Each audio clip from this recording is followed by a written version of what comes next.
ก้าวขึ้นเครื่องบินใจสาวสำน้อยคอยห้ำหอป้าใส่ลูกมึง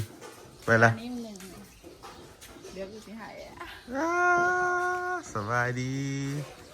สบายดีเด้อพี่น้องเอ้ยมือนี้ลูกแต่เสาเนาะมาส่งสาวนุกไปกรุงเทพดีกว่า รู้ไหมกูทักกับแกขีตาดิ ตื่นแต่เสาร์สาวนุกคนสิไปกรุงเทพแล้วพี่น้องมือนี้เดินทางกลับกรุงเทพเนาะสบายดีสวัสดีเด้อพี่ทุกคนมือนี้สิย่างไปส่งสาวนุกกับบ่าวทิ้งโถยเนาะอยู่ต้นครัวหัวครัวเห็นไหมไปส่งคนอยู่กลางครัวขี่รถเที่ยวไปบ่จักแล้วบุเคยขี่รถเที่ยวบุเคยได้ขี่มือนี้ก็จะเดินทางกลับกรุงเทพพี่น้องหลังจากเดินทางมาพักผ่อนเนาะสงกรานต์พี่น้องมือนี้ก็ได้เวลาเดินทางกลับบ้านเกิดสมบัติ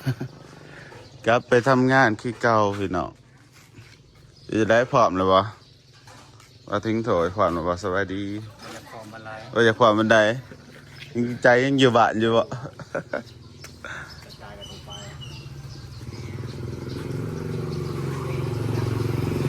สุดที่รถเที่ยวจะสิทันตอนไหนสิยังไปส่งสนุกหน่อยไปนี่แหละพี่น้องคนบ้านเฮาได้สุดไปกรุงเทพก็สิประมาณนี้เนาะจะไปเบิ่งขี่รถเที่ยวต่อรถไปเด้อต่อรถสายทางไปเลยกัน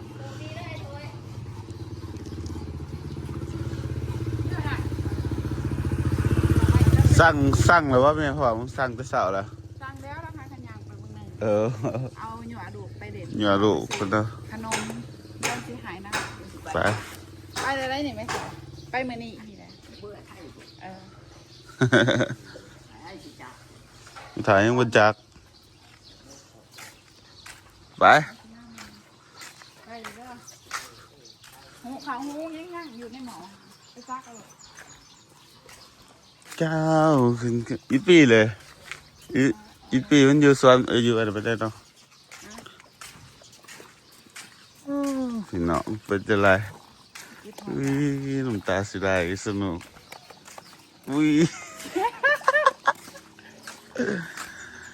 กูบอกกูหากระนอนมึงหนึ่งนี่ได้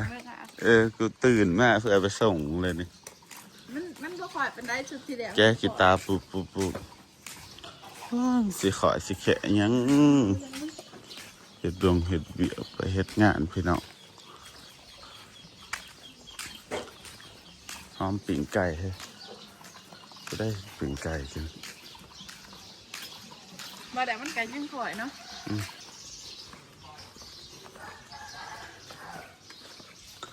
สองผัวเมียพี่น้องเดินทางไปซอยกันทำมาหากินเนาะอยู่ทางฝั่งไทยพอแล้วดินสงกรานต์แล้วม่วนอยู่ว่ามาเล่นสงกรานต์นกขุ่มกายเนาะไปหอบนี่กาว่าน่าจะอยู่2 ปีเพิ่นว่าหาเงินมาเฮ็ดเฮือนเนาะสนุกว่าอยากได้เฮือนหลังหนึ่งไปสู่ส้นพอได้อยู่กับลูกกับผัวเพิ่นว่าบ้านเฮารถเที่ยวเขาจะออกจากโมง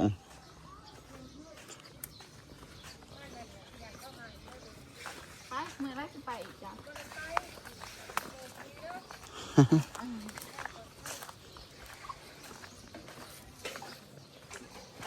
นี่ถามไปทางอื่นเหรอไปเบิ่งส่งเฮารถเที่ยวจริงค่ะบ้านเฮาต้องขามน้ำไปพี่น้องขามน้ำเสโดนเนาะมีคว้าไม้ไผ่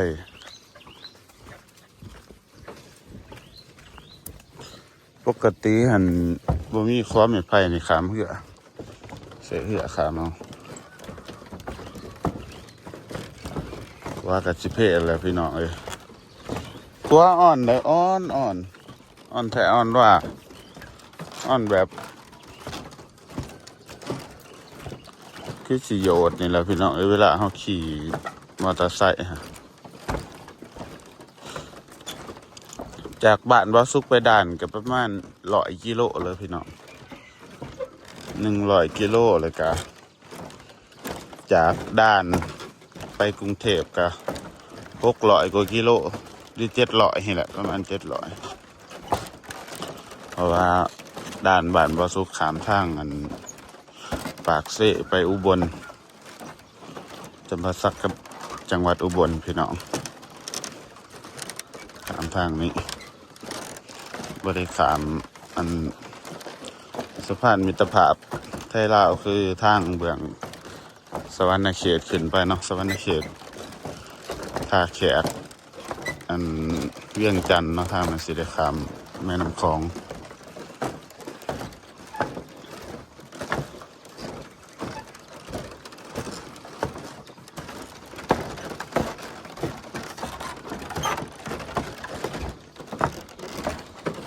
ขามครัวนี่ก็เสียค่าครัวเด้อพี่น้อง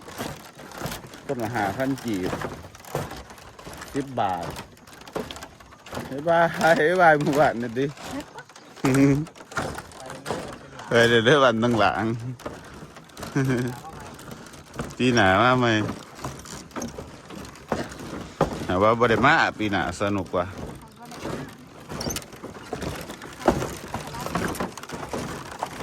ดูขัวกันดิ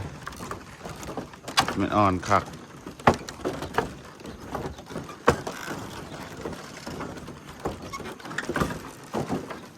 ใช้แถวรถเที่ยวเขาอยู่แถวนี้แหละเดี๋ยวเขาก็มาเขาเห็นคนเขาก็มา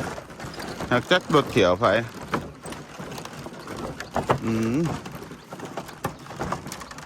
เดี๋ยวเขาเอาใหม่มาแปลงใหม่แล้วนี่มันตูดลงเนาะมันหักแห้งเนาะต้องแปลงน้อยบน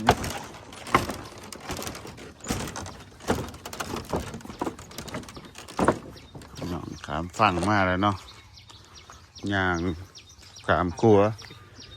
ขามฟังว่าฟังไทยแล้วตัวนี้ขามฟังวันตึงหลางก็บรรณขามเป็นขามฟังลาวฟังไทย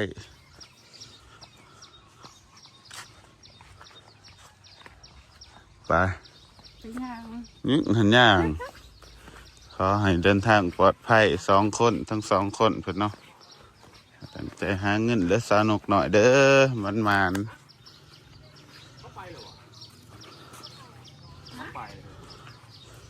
ย่างล็อก5 กับ 6 โมงมีอยู่ทำก็ละจะไปทำรถเขาแต่อยู่ผูกกะไรจะถึกเสียรถไฟแมน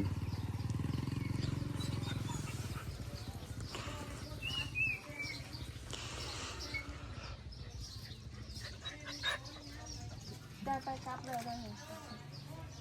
มันประจายกันไรมันก็เนี่ยตัวนี้ไปจะไปทำเมืองรถกับพี่น้องเพราะมันจะมีรถประจำทางเขาเจอมา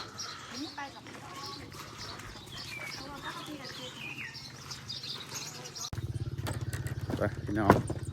เราสุกสีขาวเมื่อเอามอเตอร์ไซค์เนาะเพราะว่ามาเอาประทันรถก็จะออกก่อนเลยว่าสีขาวเมื่อเอามอเตอร์ไซค์ครับไปส่งอยู่หน้าทางไงทางดำเพราะว่ามันจะมีรถหลายบาทเนาะไปขับไปในเมืองปาเซ่ไปหลักรถเอาอยู่ห่างเนาะเพราะว่าบ้านเขา อยู่ห่างจากทางดำเนี่ยประมาณ3 กิโลถึงต้องออกไปทางนั้นเนาะไปเอามาใส่นี่ก็ได้อีกอันหนึ่งเบิร์ดไม่ใช่ใหญ่ไงมีแต่นี่แหละ กูไปทัวร์18 แคว้นทางร้ายกว่านี้ไปมาทิ้งโถยไปอีนุกนี่เป็น100 โลโอ้หนุกเจ็บใจ จริงใจไปมันขี่หอดกรุงเทพว่าผมกูไปส่งมึงเอามาอะไรเหรออะไรแกไปพี่น้องเดี๋ยว เอาไปส่งอยู่นอกทางนะเพราะว่ามันไกลเติบไปเนาะประมาณ2ไปเลยหอดแล้วพี่น้องมาส่งอยู่แคมป์ทางเนาะรถหนาจะร้ายอยู่รถสายทางไปลัดฝั่งนะเนาะหนาเพื่อนอันเพื่ออยู่บอลนี่บอกตอนนี้เนาะมันลัดรถนะเจ้าหน่อยรถผ่านฟังนะเพื่อนพี่น้องเขาจะไปทางเบื้องนะเบื้องปากเสกถารถมาสาดมันเลยมา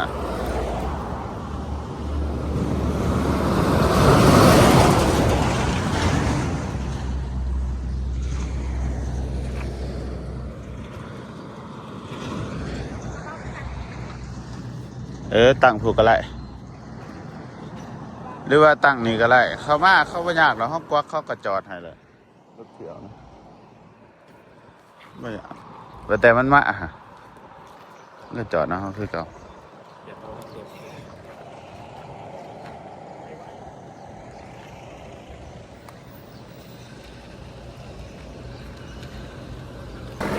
ตอนนี้เรานั่งหารถเขียวมาเนาะจักหน่อยก็มาหรอกคือจักตอนไหน ท่านมีดอกเลยได้รถมาเพราะว่าอันรถประจำทางบ้านบาซุกนะเขาจะออกแต่เสาร์วันนี้เขาจะไปซ่องเมฆคนละคนร้ายเขาจะเลือกออกแต่เสาร์เขาจะไปส่งผู้โดยสารกระเป๋าพี่สำนีอยู่บ่คือบ่ ตอนใหม่ก็มาจำเลย ท่านมากก็มาถึงเนื้อแล้วว่าตำเอาแจวตำแจวเมื่อตำอยู่บ่บ่เลยตำ ได้น้องใหม่ แต่น้องใหม่เมื่อ แม่ไปหาน้องใหม่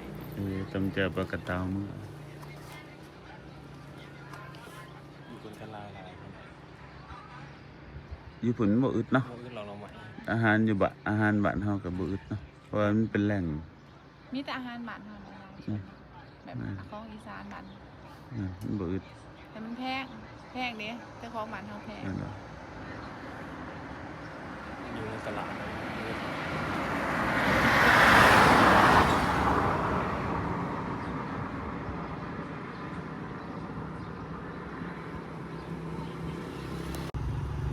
ตอนนี้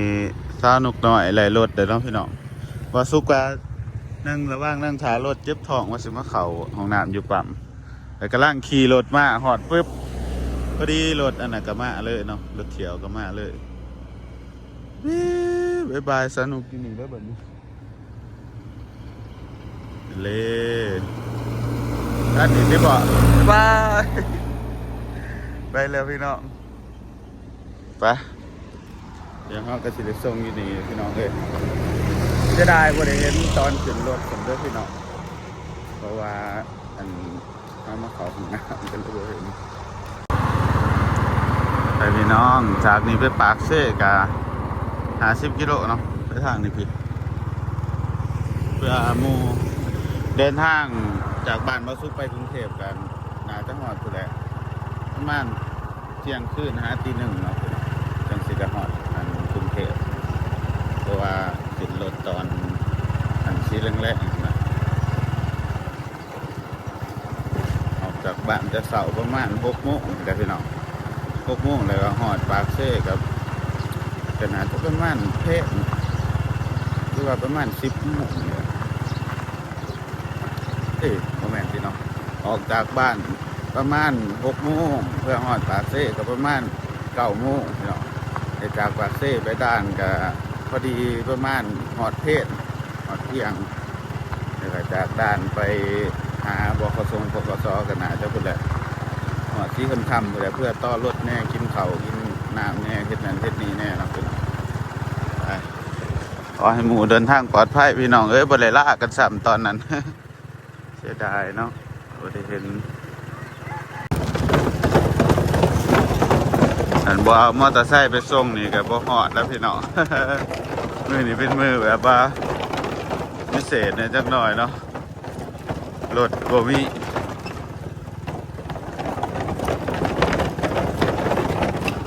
คิดฮอดบ้านแล้วไปไทยแล้วก็พี่น้องเอ้ย เพราะว่าไปไซหรอกคิดหอดบ้านบ้านเกิดเนาะบ้านเกิดเมืองนอน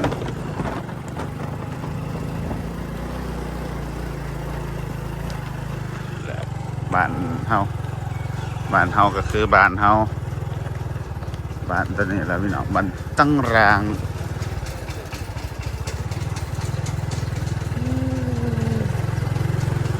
นอกเฮามันบ่มีหยังเลยพี่น้องเอ้ยมันก็ประจักษ์สิอยู่เนาะ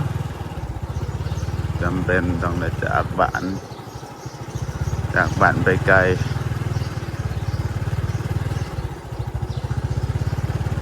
คันได้เดินทางไกลแน่นี่ได้ฟังเพลงไอ้กล่องหอยไหลคือสิแบบน้ำตาแตก เพลงแต่ว่ากลับบ้านนะเนาะคือเพลงเว้ากับสายลมหนาวให้ตาวขึ้นดอกเมื่อนี่เตรียมเกี่ยวเขาบัดนี้นะ เขาหน้าปังว่าสุกหมดแล้วเลยพี่น้องเต็มที่แล้วอีก2-3 มื้อนี่ก็เกี่ยวแบบอันนี้เลยเกี่ยวแบบเต็มที่เลยมันสุกก็เสมอกันถึงบ้านบ่สุกแล้วเราไปหาหน่อไม้จักมื้อ